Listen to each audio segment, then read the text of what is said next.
Kita akan membahas tentang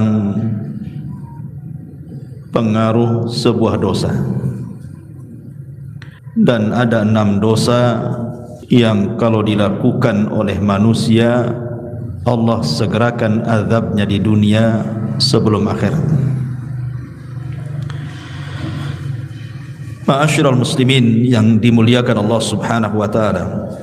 Nabi sallallahu alaihi wasallam bersabda kepada Abi Dzar Al-Ghifari radhiyallahu anhu, la tanzur ila sigharil khati'ah walakin unzur ila man asaitahu. Jangan melihat kepada kecilnya sebuah dosa, tetapi lihatlah kepada siapa anda melakukan dosa. Karena ada orang-orang yang terpancing dengan pembagian dosa. Ada dosa besar, ada dosa kecil. Sehingga kemudian ketika orang ini terfokus kepada pembagian dosa, ketika dia masuk kepada dosa kecil, dia mengatakan, ini kan dosa kecil saja, belum sampai dosa besar. Maka Nabi SAW mengajarkan kaedah kepada kita, jangan lihat kecilnya dosa, tetapi lihatlah kepada siapa anda melakukan dosa. Karena setiap dosa itu ada pengaruh di dunia. Ingat, Allah Subhanahu wa taala itu memiliki tentara yang banyak.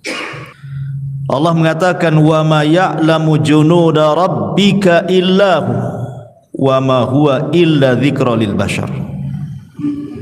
Allah Subhanahu wa taala mengatakan, tidak ada yang tahu berapa jumlah tentara Allah di muka bumi ini. Maknanya kalau Allah Subhanahu wa taala hendak memberikan hukuman kepada manusia, Allah tinggal kirim saja tentaranya. Dan jangan ditanya bagaimana Allah Subhanahu wa taala mengazab setiap para pendosa itu. Yang jelas azab Allah itu pedih. Makanya Imam Ibnul Qayyim rahimahullahu ta'ala mengatakan, beliau mengatakan, malladhi akhraja li abawaini minal jannah daran na'imi wal bahjah. Imam Ibnul Qayyim membuat sebuah pertanyaan, apa yang menyebabkan Adam dan juga Hawa dikeluarkan dari dosa? Kemudian apa pula yang menyebabkan iblis menjadi dilaknat dan diusir dari sorga? Apa penyebab Fir'aun dan juga bala tentaranya ditenggelamkan? Apa pula kemudian kaumnya Nabi Syuaib sampai dikirim azab yang sangat pedih? Qarun ditenggelamkan ke bumi. Kemudian Bani Israel dikirim tentara-tentara bengis sehingga menghancurkan mereka. Tahu anda sebabnya? Kata Imam Ibnul Qayyim rahimahullahu ta'ala, innaha dzunub, itu semua dikarenakan dosa-dosa yang mereka lakukan. Kemudian beliau membawakan 3 dalil Al-Quran. Pertama, surah Al-An'am ayat 6. Allah mengatakan, alam yarau kam ahlakna min qablihim min qarnin makkannahum fil ardi ma lam numakkil lakum wa arsalna as-samaa 'alaihim midrara wa ja'alna al-anhara tajri min tahtihim fa ahlaknahum bi dhunubihim wa ansha'na min ba'dihim qarnan akharin. Tidakkah mereka memperhatikan berapa banyak generasi sebelum mereka yang telah kami binasakan? Padahal generasi itu telah kami teguhkan kedudukannya di permukaan bumi ini, yaitu keteguhan yang belum pernah kami berikan kepada kalian. Tapi kami curahkan hujan yang lebat untuk mereka, dan kami jadikan sungai-sungai mengalir di bawah mereka. Kemudian kami binasakan mereka karena dosa-dosa mereka sendiri, dan kami ciptakan generasi yang lain setelah generasi mereka. Artinya tidaklah generasi-generasi itu dilenyapkan Allah kecuali karena dosa-dosa mereka. Kemudian juga di dalam surah Al-Ghafir ayat 2 Allah katakan, awalam yasiru fil ardi fayanzuru kaifa kana aqibatul ladzina kanu min qablihim kanu hum ashaddu minhum quwwatan wa athara fil ardi fa akhadhahumullahu bidhunubihim wa ma kana lahum minallahi min wahq. Dan apakah mereka tidak mengadakan perjalanan di permukaan bumi lalu memperlihatkan bagaimana kesudahan orang-orang yang sebelum mereka? Orang-orang itu lebih hebat kekuatannya daripada mereka dan lebih banyak peninggalan-peninggalan peradabannya di bumi, tetapi Allah azab mereka karena dosa-dosanya, dan tidak akan ada satu apapun yang melindungi mereka dari azab Allah Subhanahu wa taala. Kemudian sebutkan juga dalam surah Al-Ankabut ayat 40, fakullan akhadna bidzambihi faminhum man arsalna alaihi hasiba wa minhum man akhadathu as-sayhatu wa minhum man khasafna bihi al-ard wa minhum man aghraqna wa ma kana Allahu liyadlimahum walakin kanu anfusahum yadlimun. Maka masing-masing mereka kami azab karena dosa-dosa mereka.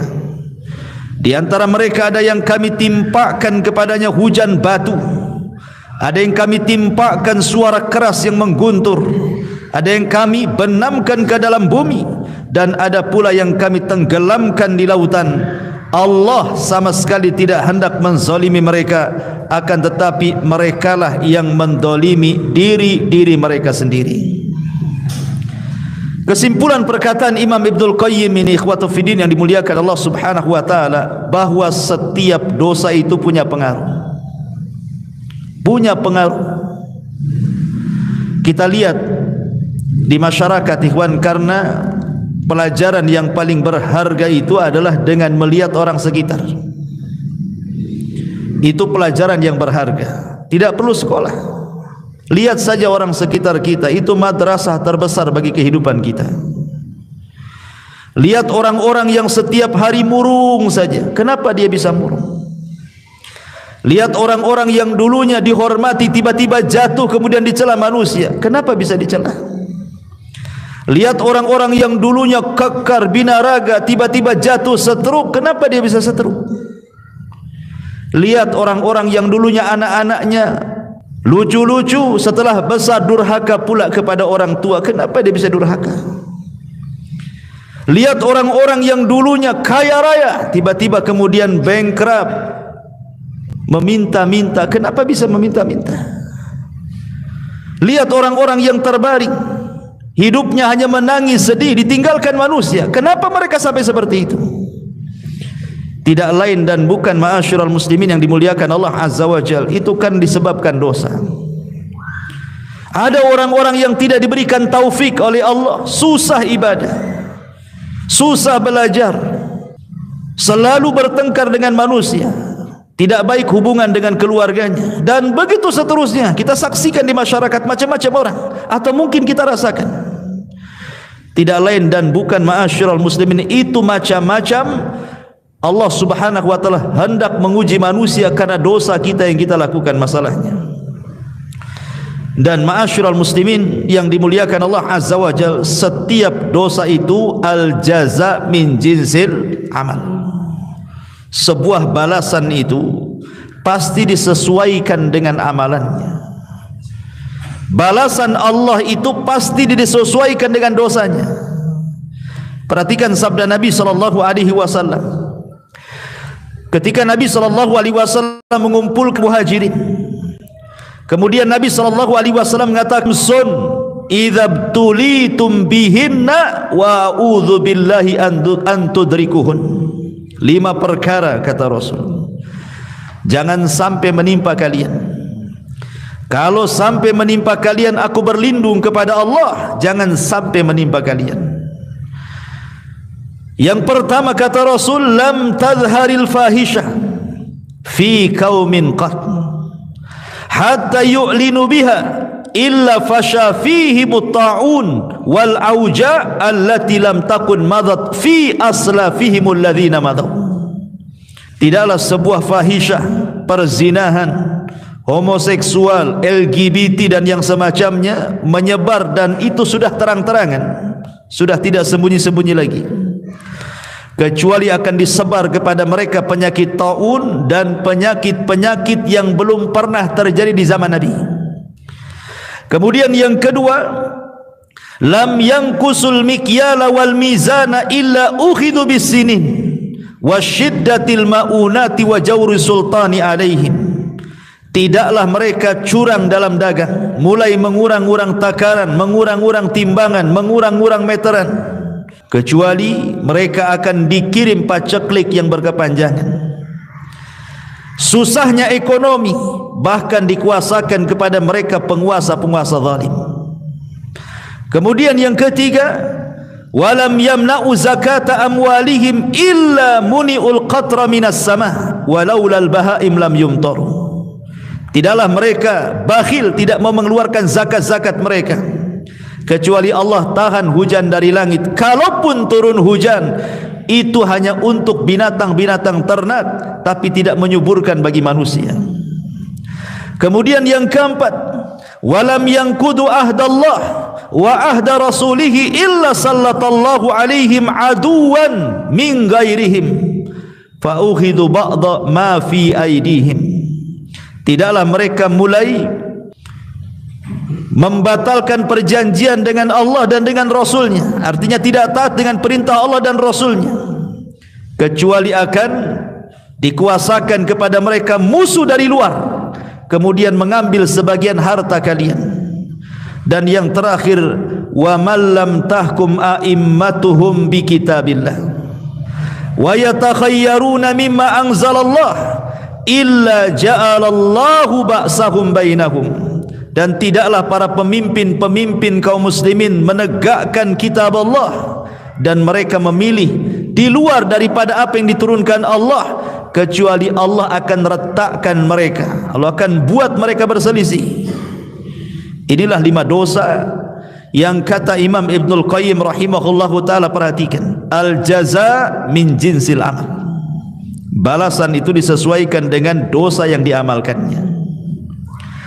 Yang pertama, ketika Allah Subhanahu wa taala menimpakan berbagai macam penyakit taun dan yang semacamnya kepada orang-orang yang mereka terang-terangan melakukan zina, melakukan homoseksual, LGBT atau yang lainnya, kenapa Allah timpakan dengan berbagai macam penyakit?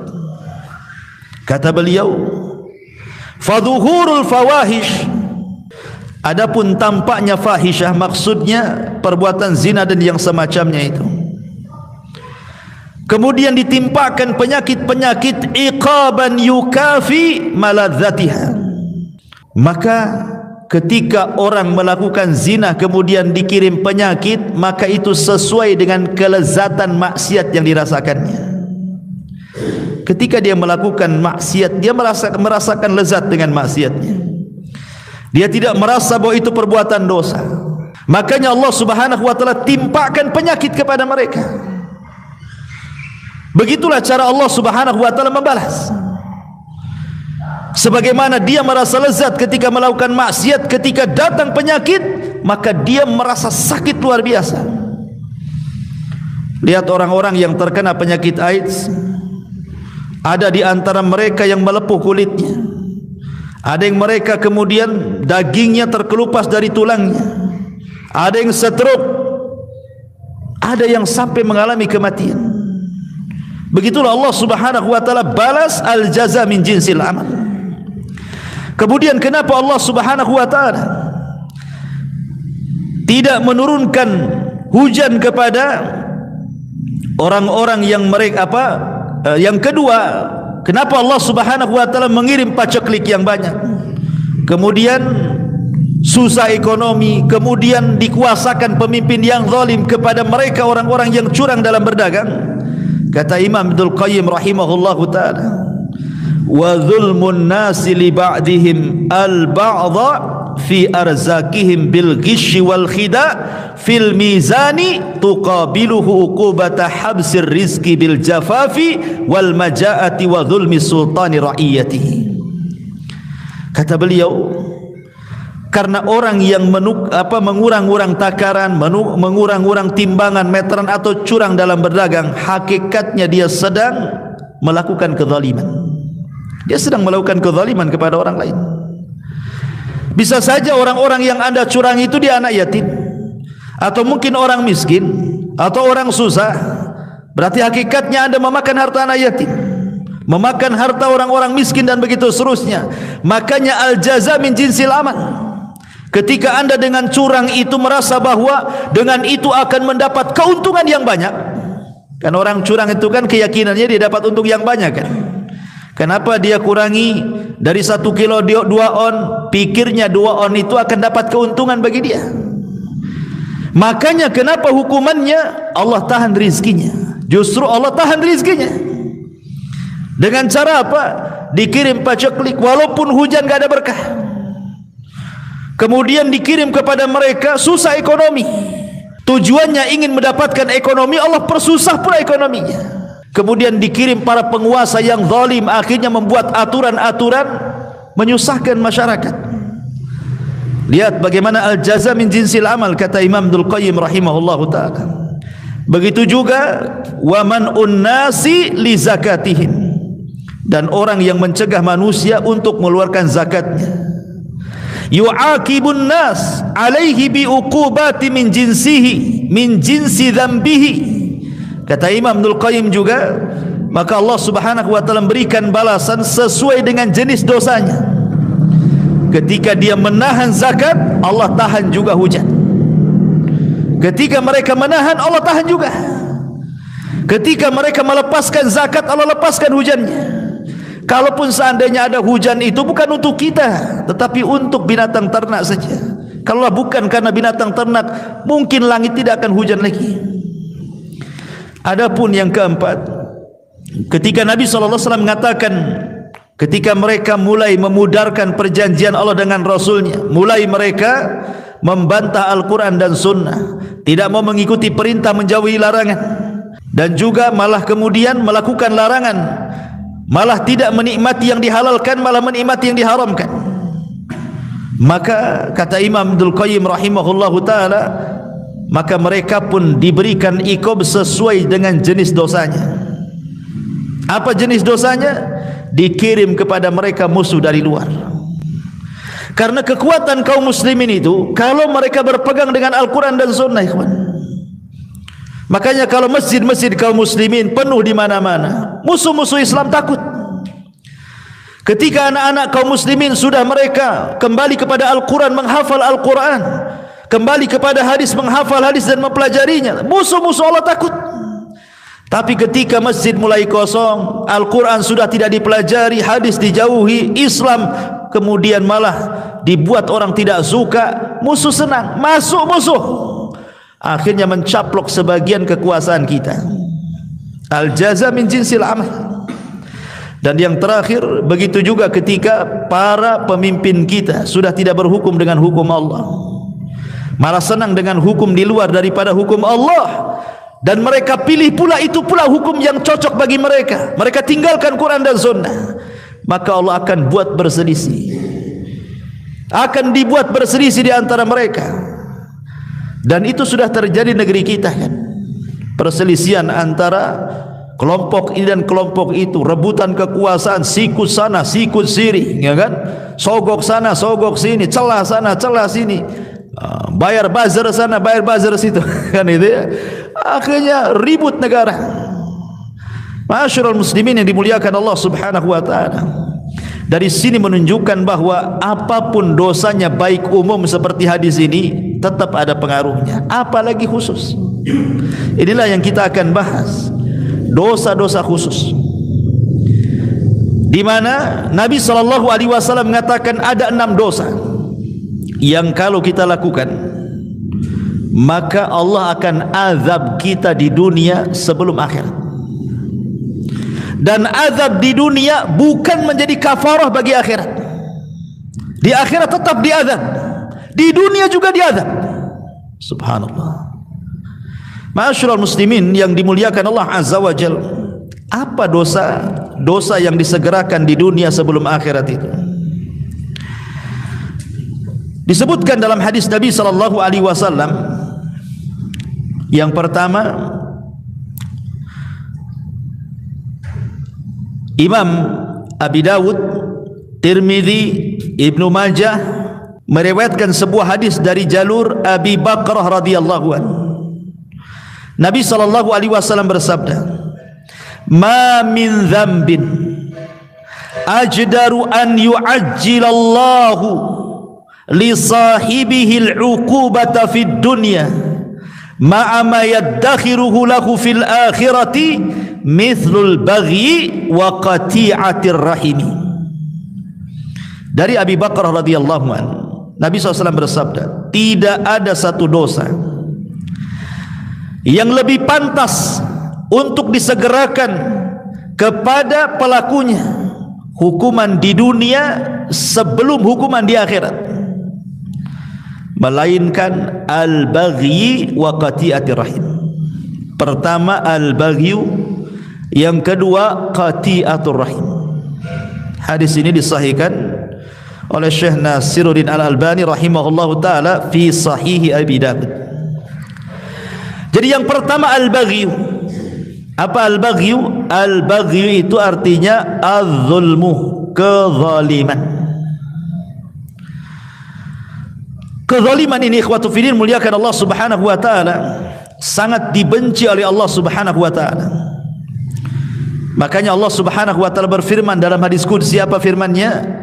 Inni haramtu zulma ala nafsi wa ja'altuhu muharraman bainakum fala tadhalamu. Kuharamkan kezaliman kepada diriku dan kuharamkan kezaliman pula bagi kalian. Ma'asyiral muslimin yang dimuliakan Allah Azza wa Jalla, saya akan sebutkan beberapa kisah menunjukkan bahwa zalim itu akan ada hukuman di dunia sebelum akhirat. Ingat ketika saya menceritakan kepada antum tentang kisah Hajjaj ibn Yusuf al-Thaqafi. Hajjaj ibn Yusuf al-Thaqafi, seorang jenderal hafal Quran tetapi bengis. Berapa banyak jiwa para sahabat, para tabi'in dibantai dia. Jadi suatu ketika dia melakukan penyerangan dan menaklukkan Mekah dan Madinah, ada seorang hamba yang saleh namanya Sa'id ibn Zubair radhiyallahu anhu. Sa'id ibn Zubair radhiyallahu anhu.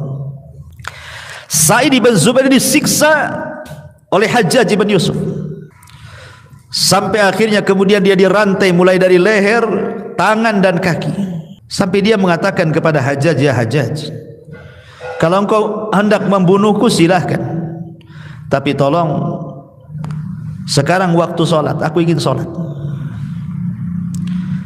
Kemudian kata Hajjaj ibn Yusuf ini, ya adu Allah, wahai musuh Allah, engkau tinggal solat saja, mau kuarahkan ke kiblat mana? Baik, kuarahkan kau ke kiblatnya orang-orang Nasrani, katanya. Subhanallah, Hajjaj zalim. Ya. Maka Sa'id ibn Zubair mengatakan, terserah, karena Allah Subhanahu wa taala mengatakan, fa aina ma tuwallu fa thamma wajhullah. Kemanapun aku mengarah di sana ada wajah Allah. Akhirnya kemudian sebelum dibunuh oleh Hajjaj, dibantai ini, Sa'id ibn Zubair ini berdoa kepada Allah Subhanahu wa taala dan mengatakan, ya Rabb, jangan engkau kuasakan kezaliman Hajjaj setelah aku, cukuplah aku yang terakhir. Maka setelah Sa'id ibn Zubair dibunuh secara zalim oleh Hajjaj ibn Yusuf ini, 40 hari setelahnya, Hajjaj selalu bermimpi, dalam mimpinya berjumpa dengan Sa'id ibn Zubair. Kemudian terngiang-ngiang setiap hari. Akhirnya dia pun jatuh sakit dan mengalami sakit yang hebat, yang rasa sakitnya tidak ada yang tahu kecuali Allah. Sebab itulah dia meninggal. Lihat, Sadaqa Rasul sallallahu alaihi wasallam bahwa kezaliman itu akan disegerakan azabnya di dunia sebelum akhirat. Bahkan dikisahkan, ma'asyiral muslimin yang dimuliakan Allah Azza wa Jalla, dari Yahya al-Burmuki rahimahullahu taala. Yahya al-Burmuki ini adalah salah satu menteri pada kekhilafan Harun ar-Rasyid. Harun ar-Rasyid menjadikan Yahya al-Burmuki ini salah satu wazirnya, penasehatnya. Tetapi kemudian amanah daripada Harun ar-Rasyid, jabatan yang diberikan kepada Yahya al-Burmuki ini melewati batas kewenangan dia. Akhirnya dia pun melakukan kezaliman, memperkaya dirinya dan begitu seterusnya, menzalimi orang lain. Lah akhirnya kemudian ketahuan, maka Harun ar-Rasyid marah karena kezaliman yang dilakukan Yahya al-Burmuki ini. Akhirnya sama Harun ar-Rasyid dimiskinkan dia, ditangkap ia dan Fadl anaknya, dimasukkan ke dalam penjara. Dalam penjara anaknya tidak tahu menahu kenapa bapaknya dan dianya bisa masuk penjara. Di dalam penjara ini anaknya ngomong sama bapaknya, "Ya abi, ba'dal amri wan nahi wan ni'mati sirna ila hadha." Wahai ayahku, saya ingin tanya sesuatu. Baru saja kita ini mendapatkan kedudukan yang tinggi di Daulah Abbasiyah, bisa memerintahkan orang, bisa melarang orang, diberikan kenikmatan. Tiba-tiba kami dalam penjara seperti ini, gelap gulita, sulit susah. Ada apa wahai bapakku, katanya. Maka Yahya al-Burmuki mengatakan, "Ya bunai, hadhihi da'watul madlum sarat bilailin ghafalna anha walam yaghfalillahu anha."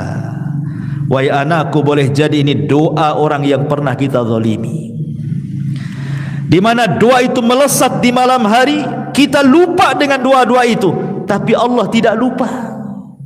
Kita lalai dengan doa orang-orang yang kita zalimi, tapi Allah tidak lalai. Wala tahsabannallaha ghafilan amma ya'malu zalimun. Jangan sangka Allah lalai terhadap orang-orang yang melakukan kezaliman. Allah tidak lalai. Makanya kenapa kemudian Nabi SAW sampai mengatakan bahwa doa orang yang dizalimi itu melesat sampai ke mana? Sampai ke awan. Kemudian Allah mengatakan, "Wa bi'izzati la ansurannahu walau ba'dahin." Maka Allah berfirman dari atas sana, "Demi kemuliaanku," kata Allah, "aku akan tolong orang yang dizalimi ini sampai batas waktunya." Sampai-sampai Imam Abdul Qayyim mengatakan, walaupun yang dizalimi itu orang kafir sekalipun, Allah akan tolong dia. Bukan karena Allah menolong kekafirannya, tidak, tapi Allah melihat dia di posisi orang yang dizalimi. Karena Allah tidak suka dengan kezaliman dan Allah suka keadilan. Makanya siapapun yang akan dizalimi, kemudian orang yang dizalimi berdoa kepada Allah Subhanahu wa taala, maka Allah akan ijabah, dan itu sebagai iqab bagi dia di dunia sebelum akhirat, kecuali kalau dia bertobat kepada Allah Subhanahu wa taala sebelum kematiannya. Ma'asyiral muslimin yang dimuliakan Allah Subhanahu wa taala, makanya kenapa zalim itu sebuah kegelapan pada hari kiamat. Az-zulmu dzulumatun yaumal qiyamah. Kezaliman itu kegelapan pada hari kiamat. Ini yang pertama. Yang kedua, qati'atur rahim. Yang akan disegerakan hukumannya di dunia sebelum akhirat adalah orang yang memutuskan silaturahim. Dan yang paling besar dari memutuskan silaturahim adalah uququl walidain. Ketika seorang anak durhaka kepada orang tua, maka hukumannya akan disegerakan di dunia sebelum akhirat. Seorang syekh bercerita, syekh ini biasa berdakwah di penjara. Jadi suatu ketika syekh ini, ya sebagaimana rutinitas jadwal dia harus mengisi di penjara. Dia datang ke penjara. Rupanya di depan penjara itu adalah seorang ibu yang menangis. Menangis tidak henti-hentinya. Ditanya oleh syekh ini, "Ya ummah, wahai ibu, kenapa anda menangis?" Kemudian ibu ini mengatakan, "Sesungguhnya anakku di dalam sana," katanya. "Anakku di dalam sana." Akhirnya kemudian syekh ini membujuk ibu ini supaya tenang. Kemudian ibu ini mengatakan, menitipkan uang 300 real. "Ya syekh, sampaikanlah uang ini kepada anakku dalam sana." Kemudian syekh ini bertanya, "Bagaimana bisa anakku di penjara?" Kemudian ibunya mengatakan, uquq ya syekh, uququl walidain ya syekh. durhaka kepada orang tua wahai Syekh, durhaka kepada orang tua. Kata Syekh, ini bagaimana bisa? Coba ceritakan. Maka ini ibu-ibu ini bercerita begini. Jadi suatu hari ayahnya memerintahkan sesuatu dengan nada tinggi. Tidak terimalah dia anaknya ini. Akhirnya adu mulut antara bapa dan anak ini. Entah kenapa anak ini kemudian menempeleng bapaknya sampai pingsan. Bapaknya ditempeleng sampai pingsan. Ya. Akhirnya kemudian ketika dia sadar, dia tidak terima, dilaporkan ke polis, ditangkap, masuk penjara dia. Kata Syekh, la haula wala quwata illa billah. Akhirnya diambil uang itu. Baik, akan saya sampaikan uang ini setelah saya izin ke sipir dulu, karena tidak boleh masukkan sembarang barang ke dalam penjara. Setelah dapat izin, masuknya. Lah kebetulan Syekh ini mulai tadinya hendak menyampaikan materi lain, tapi karena berjumpa dengan ibu itu, akhirnya ketika dia ceramah, materinya fokus kepada bahaya uququl walidain. Syekh ini tidak tahu yang mana satu anak itu.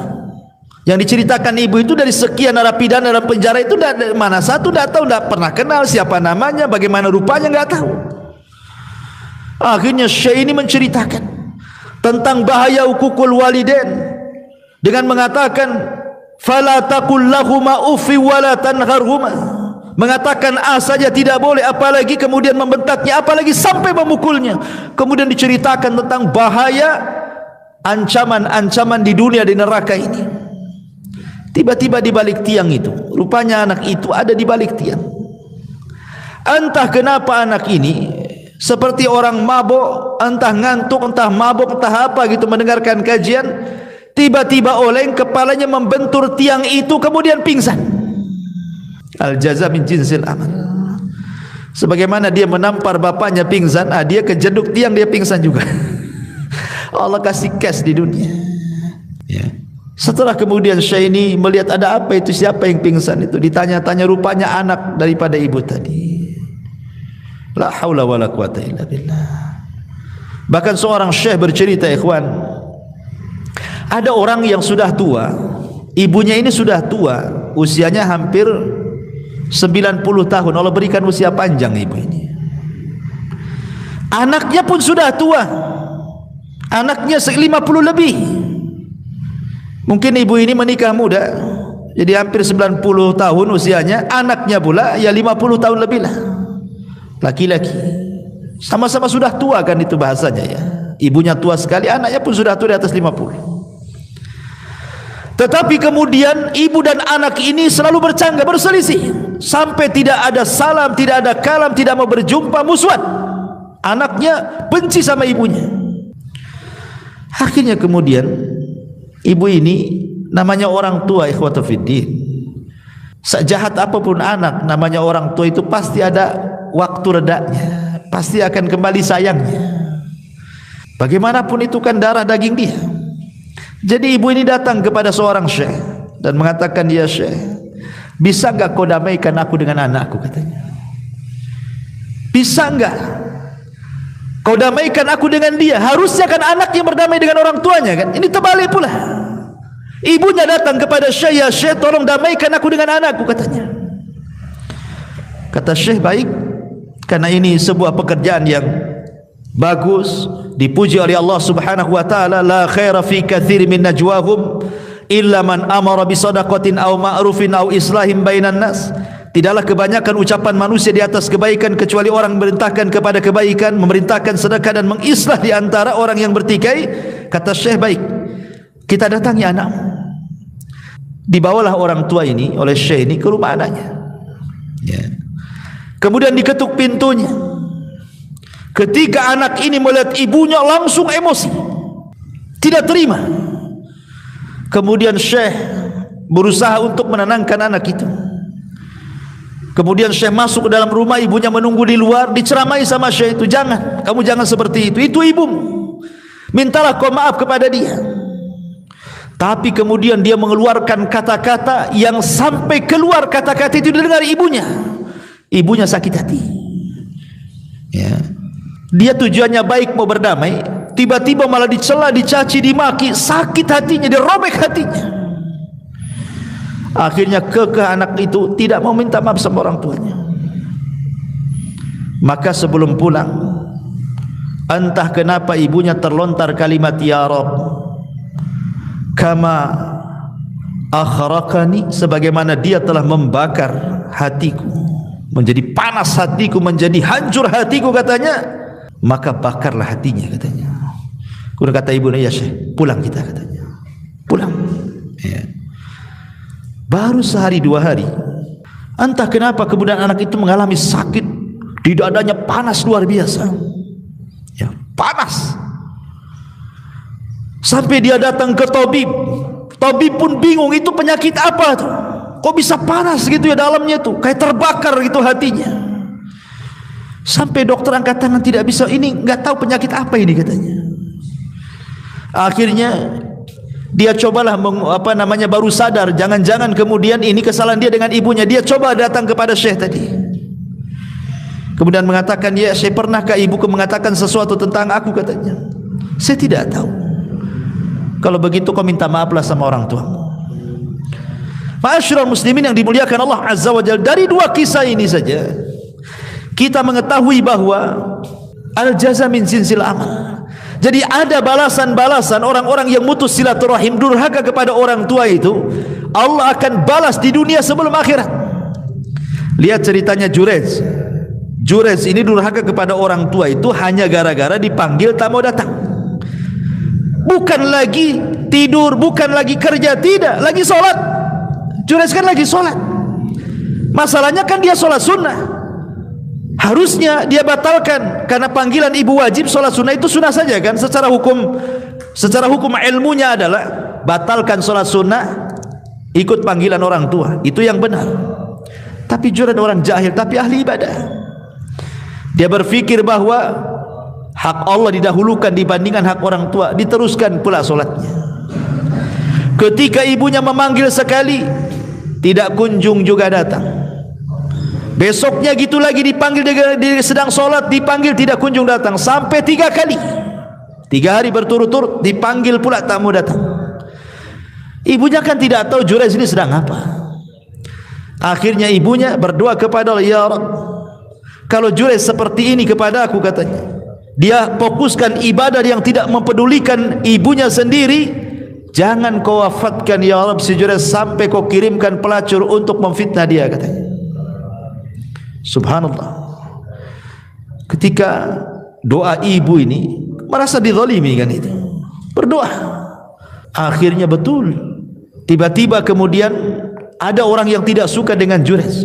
Dia sewa pelacur. Kemudian dikatakan, kau goda Jurez itu sampai berzina. Akhirnya dia pun menggoda, tapi Jurez tidak juga tergoda. Akhirnya kemudian disiasati.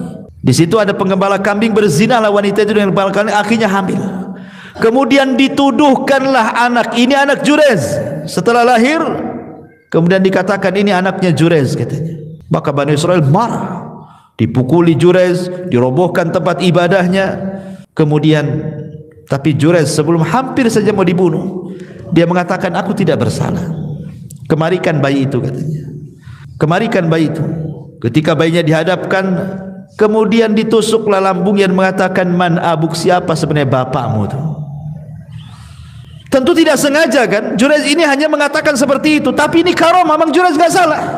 Tiba-tiba anak ini dibuat bicara oleh Allah, abi ra'il ghanam, bapak aku pengembala kambing katanya.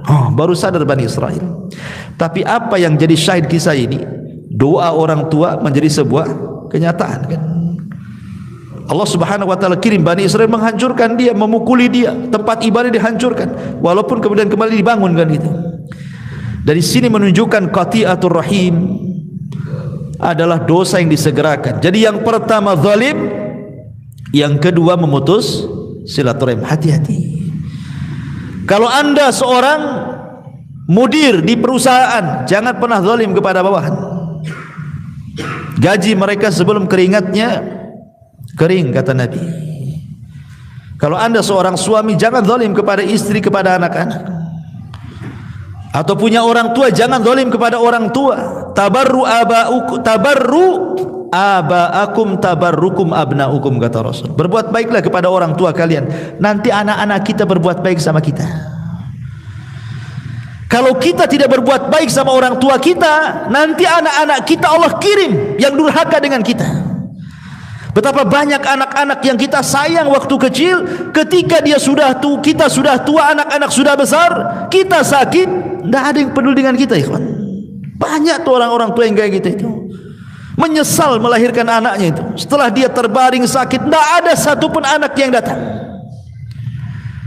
Bahkan ada satu syekh itu bercerita, jadi ada dua orang tua itu, suami istri, sudah nenek-nenek. Qadarullah, meninggallah istrinya. Secara otomatis karena sudah tua bapaknya ini harus ikut kepada anak yang paling tua kan gitu, dibandingkan kepada anak-anak yang muda-muda karena semua sudah kawin. Akhirnya kemudian orang tua ini ngikut kepada anak yang paling tua. Sehari dua hari tidak ada masalah, seminggu dua minggu tidak ada masalah, sebulan dua bulan mulai ada masalah. Istrinya tidak suka dengan dia karena hidup satu rumah, ya. Entah kenapa istrinya kemudian ngomong sama suaminya setelah perdebatan yang panjang, meminta supaya bapaknya jangan tinggal di dalam rumah katanya. Lah kebetulan di samping rumah itu ada kamar khusus untuk sopir. Akhirnya disepakati bagaimana kalau kita letakkan saja orang tua itu di kamar sopir saja. Jadi dia terpisah dari kehidupan kita di dalam. Akhirnya anaknya yang paling tua ini membujuk orang tuanya dan mengatakan sebaiknya bapak tinggal di luar saja. Itu ruangan lebih bagus, cahaya matahari masuk, angin juga masuk, macam-macam alasannya. Orang tua paham, namanya sudah tua, sebenarnya paham, tidak mau berdebat saja dia. Ya. Akhirnya dibersihkanlah itu kamar supir itu, diletakkan di situ. Satu hari dua hari masih ditengok, dua tiga hari masih ditengok, sebulan dua bulan sudah mulai dicueki. Ya kadang ditengok kadang tidak. Memberi makan pun pada awalnya dengan piring, ya dikasih piring kemudian dikasih gelas gitu ya. Baik-baik dikirim tuh. Tapi lama-lama bosan. Terkadang pakai kresek, terkadang pakai piring, sudah tidak menghargai lagi. Ya. Sampai pada waktunya setelah berbulan-bulan, beberapa bulan, tidak sampai 1 tahun dia di rumah di kamar supir itu, akhirnya sakit parah karena tidak pernah dibersihkan dengan bau busuk yang luar biasa di situ. Meninggallah kemudian ayahnya itu. Meninggal. Uququl walidain. Saya bayangkan. Lah ketika di hari ayahnya meninggal nih, akhirnya kemudian cucunya, anak daripada anak tertuanya ini, kemudian ikutlah membersihkan kamar itu karena mau ditempati supir lagi, dibersihkan. Ketika masuk bau busuk yang luar biasa di dalam itu, sampah berserakan, nggak pernah disapu gitu. Lah anaknya ini kan punya anak, artinya cucu daripada si kakeknya yang meninggal tuh, masih kecil, ya sekitar 8 atau 7 tahunan. Masuklah ke kolong ranjang itu, tempat kakeknya tidur itu, rupanya di situ ada piring dan gelas.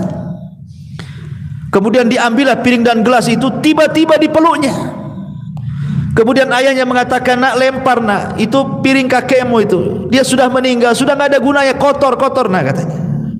Tapi anak ini tidak mau melepaskan. Entah kenapa, mungkin Allah buat dia bicara dan mengatakan, tidak, aku ingin jadikan gelas dan piring ini untuk menyuapi engkau wahai ayahku jika engkau sakit, tidak sebagaimana kakek yang kau tidak pernah suapi dia, katanya. Subhanallah. Diingatkan sama anaknya yang umur 7 tahun. Bagaimana dia bisa ngomong begitu kalau Allah tidak bicara? Coba Allah yang buat bicara anak itu ngomong begitu. Kadang anak-anak segitu kan polos ngomongnya. Dari situ dia menyesal, dipeluknya kasurnya, menyesal saat jadi-jadinya. Apa menunggu orang tua kita meninggal baru kita menyesal berbuat baik, ikhwan? Ya, ma'asyiral muslimin yang dimuliakan Allah Azza wa Jalla. Ini yang kedua. Yang ketiga, kata Nabi sallallahu alaihi wasallam, adalah al-khiyanatu wal kadhib. Dan yang keempat, yang ketiga dan keempat, yang ketiga al-khiyanat dan yang keempat al-kadhib. Dan itu berdasarkan hadis yang dikeluarkan al-Imam At-Tabrani, ma min dzambin ajdar an yu'ajjilallahu ta'ala li sahibihi al-'uqubah fid dunya ma'a ma yaddakhiruhu lahu fil akhirah min qati'atir rahimi wal khiyanati wal kadhibi. Tidak ada dosa yang lebih patut untuk dipercepat siksaannya oleh Allah terhadap pelakunya di dunia sebelum di akhirat, kecuali orang-orang yang memutus silaturahim, berkhianat dan berdusta. Berkhianat dan berdusta. Ma'asyiral muslimin yang dimuliakan Allah Subhanahu wa taala, bicara tentang khianat. Khianat ini gambarannya umum, ikhwan. Berkhianat itu kan umum. Ya, dikasih harta, berkhianat dengan harta, tidak amanah dengan harta, dibelanjakan pula di jalan syaitan. Diberikan jabatan, tidak amanah dengan jabatannya, berbuat zalim kepada bawahan, berbuat zalim kepada rakyat, dan begitu seterusnya. Berkhianat. Ya. Makanya kenapa Nabi SAW menjadikan khianat itu adalah tanda-tanda dekatnya kiamat. Kata Nabi SAW, la taqumus sa'ah hatta yadhhar al-fushu wat-tafakhushu wa qati'atur rahimi wa su'ul mujawarati wa hatta yu'tamanul kha'in wa yukhawwanul amin. Tidak akan terjadi hari kiamat sehingga muncul perkataan keji, kebiasaan berkata keji, memutuskan kerabat, keburukan bertetangga, dan sehingga orang-orang khianat diberikan amanah, sedangkan orang-orang yang amanah dianggap berkhianat. Dan inilah harinya yang disabdakan Rasul itu. Di hari ini orang yang jujur itu langka, ikhwan. Susah cari orang jujur itu, karena memang aturan yang membuat kita tidak jujur kan. Buat KTP nembak, buat SIM nembak, buat vaksin nih, kartu vaksin nembak, susah. Aturannya yang dibuat kita tidak jujur. Korupsi itu mulai dari atas sampai ke bawah, terstruktur. Ya. Orang itu susah cari, makanya jangan di zaman sekarang, di zaman Umar radhiyallahu anhu, itu di zaman sahabat loh. Umar bin Khattab radhiyallahu anhu malam-malam itu belusukan, enggak bawa wartawan ya. Kemudian tengoklah ada tenda, kok bercahaya di situ. Karena begini, ikhwan, gambaran di zaman Umar itu. Umar itu menyediakan tenda-tenda yang banyak. Untuk apa? Untuk orang-orang yang dari daerah ingin mengadu nasib ke kota, ke Madinah. Jadi fasilitasi tempatnya itu. Kemudian mereka dikasih tenda sama penerangan. Itu pun ditentukan waktunya dari jam sekian ke jam sekian harus dimatikan dari pemerintah. Begitulah Umar radhiyallahu an memfasilitasi rakyatnya. Jadi orang-orang dari daerah kayak kita di sinilah umpamanya kan, ingin mengadu nasib ke Jakarta, ke ibu kota. Jadi mungkin di ibu kota itu sama pemerintah sudah disediakan apartemen-apartemen gratis gitu ya. Kan enak tuh kalau punya pemimpin kayak Umar itu ya. Ya entah kapan lagi lah Umar itu ada kan. Nggak ada lagi Umar, nanti nunggu Imam Mahdi mungkin ya. Jadi Umar radhiyallahu anhu ini malam-malam nampak kok ada tenda yang belum dimatikan, harusnya mati jam segini nih. Ini penerangan pemerintah. Akhirnya mendekati tenda itu adalah percakapan wanita tua dengan anak gadisnya. Umar coba mendengarkan percakapan keduanya itu. Jadi ibunya ini ngomong sama anaknya, nak, bagaimana kalau kita besok jualan air susu ini kita campur dengan air mineral supaya banyak untungnya. Begitulah curang dalam dagang itu modusnya kurang lebih sejak zaman Umar sampai sekarang, main campur-campur kan. Ya kan? Pemanya jual jeruk bilangnya beras tagi, ya taunya beras busuk kan itu. Bilang salak pondok, ternyata salak kubu kan gitu. Enggak tahu kita ini, dicampur-campur kan itu. Itulah memang dari sejak zaman dulu namanya curang dalam dagang, main campur-campur yang baik dengan yang buruk dan begitu seterusnya. Tapi anak gadisnya ini subhanallah anak soleha. Dia mengatakan kepada ibunya, "Bu, jangan. Umar bin Khattab Amirul Mukminin membuat aturan dalam jual beli tidak boleh curang. Kata ibunya, nak, Umar tidak tahu. Pada Umar di samping tendanya tuh. Umar tidak tahu. Tapi anak gadisnya sekali lagi mengingatkan kepada ibunya, Bu, walaupun Umar tidak tahu, tapi Umar punya Rabb, punya Tuhan, dan Tuhannya Umar juga Tuhan kita. Tuhannya Umar tahu. Ya. Akhirnya sadar ibunya. Umar bergegas pulang. Kumpulkan anak laki-lakinya semua. Ibnu Umar, Qasim ibn Umar, anak laki-lakinya banyak. Kata Umar bin Khattab, siapa yang siap nikah di antara kalian? Siapa katanya? Tuh ada bibit unggul tuh sana katanya. Rupanya Qasim ibn Umar mengatakan, saya wahai abi. Besok ikut saya. Dilamarkan gadis dalam tenda. Orang susah. Dinikahkan dengan orang nomor satu, anak orang nomor satu, Khalifah Amirul Mukminin. Karena di zaman itu yang dilihat agama, bukan dilihat harta. Bukan kayak zaman sekarang kan gitu. Walaupun hafal Quran, nggak ada kerjaan buat apa? Emang saya makan ayat katanya. Bagus sama dokter jelas katanya gajinya bulanan. Ya, ini hafal Quran gojek lagi nggak jelas hasilnya. Zaman sekarang kan gitu ya. Kalau zaman dulu kan tidak. Ya, zaman dulu itu ilmu luar biasa dihargai kan, apalagi kejujuran. Makanya Qasim ibn Umar menikahlah dengan wanita ini. Lahirlah seorang putri namanya Lailah. Dari Lailah inilah lahir tokoh fenomenal sepanjang sejarah, Umar bin Abdul Aziz. 2 tahun 5 bulan berkuasa, nggak ada orang miskin di zamannya. Dialah penegak keadilan sampai orang menyangka itulah Al-Mahdi yang dikatakan Nabi. Ya. Masyarul muslimin yang dimuliakan Allah Subhanahu wa taala. Tapi syahidnya dalam kisah Umar bin Khattab, bagaimana Amirul Mukminin menghargai kejujuran. Menghargai kejujuran. Kalau di zaman sekarang ada orang jujur di tengah-tengah para pengkhianat, sebentar aja ikut pengkhianat dia. Kalau tidak jadi pengkhianat, dimusuhi oleh para pengkhianat. Gimana caranya disingkirkan kan begitu? Masyarul muslimin yang dimuliakan Allah Azza wa Jalla. Makanya kemudian khianat ini bahaya dan banyak jenisnya. Berkhianat ini. Makanya kenapa Nabi SAW sampai mengatakan para pengkhianat ini akan disegerakan hukumannya di dunia sebelum akhirat. Karena bahaya para pengkhianat, bisa menghancurkan negara. Ingat runtuhnya Baghdad di tangan Tatar, orang-orang Mongol. Sampai akhirnya dibantai, mulai dari anak kecil, wanita, dewasa, habis dibantai satu kota Baghdad sama orang-orang Tatar itu. Siapa yang berkhianat? Orang Syiah. Orang Syiah membocorkan rahasia, berkhianat dengan orang-orang Tatar, akhirnya menghancurkan Baghdad. Khianat ini bisa menghancurkan negara ya kawan. Ulama dibantai, kitab-kitab dibakar tuh. Pengkhianatan orang Syiah tuh. Ibnu Qumi, ya.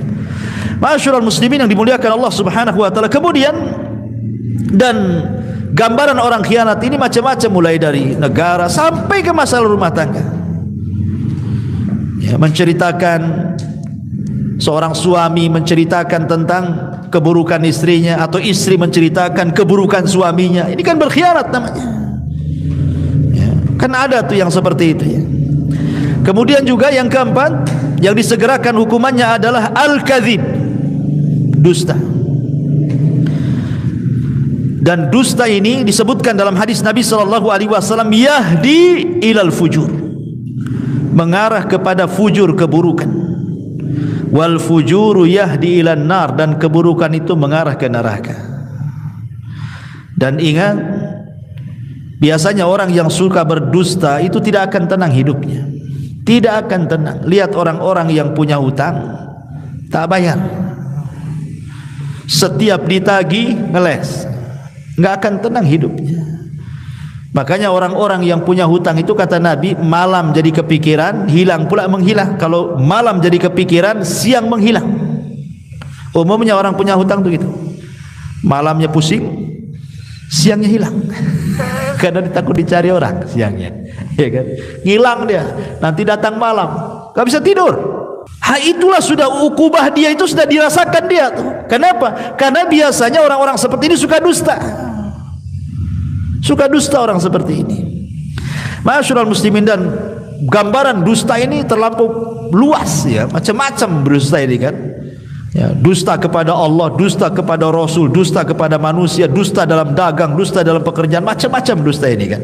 Tapi yang jelas bahwa seorang muslim tidak mungkin berdusta. Ketika Rasul mengatakan, Rasul ditanya, Rasul, mungkinkah seorang muslim itu penakut? Mungkin. Karena orang jihad itu tidak semua berani. Mungkin seorang mukmin itu penakut. Mungkinkah seorang mukmin itu bakhil? Mungkin, kata Rasul. Karena kecintaan kepada harta akhirnya dia bakhil. Kemudian mungkinkah seorang muslim itu pendusta? Kata Rasul, tidak ada seorang muslim itu pendusta. Seorang muslim boleh pengecut, seorang muslim boleh bakhil, tapi seorang muslim tidak mungkin berdusta, kata Nabi. Karena dusta itu bukan akhlak seorang muslim. Ya, makanya kenapa kemudian ini pun hukumannya disegerakan sebelum di akhirat. Hati-hati, jangan suka berdusta. Kemudian yang nomor 5 adalah mahabbatu isya'atil fahisyah, suka menyebarkan habar-habar buruk. Allah Subhanahu wa taala mengatakan dalam surah Nur ayat 19, innal ladzina yuhibbuna an tashi'al fahishata fil ladzina amanu lahum adzabun alimun fid dunya wal akhirah wallahu ya'lamu wa antum la ta'lamun.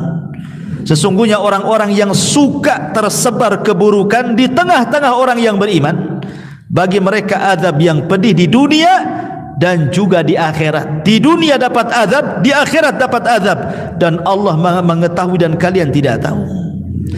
Dan ini penyakit yang sekarang menyebar nih, yang kelima ini.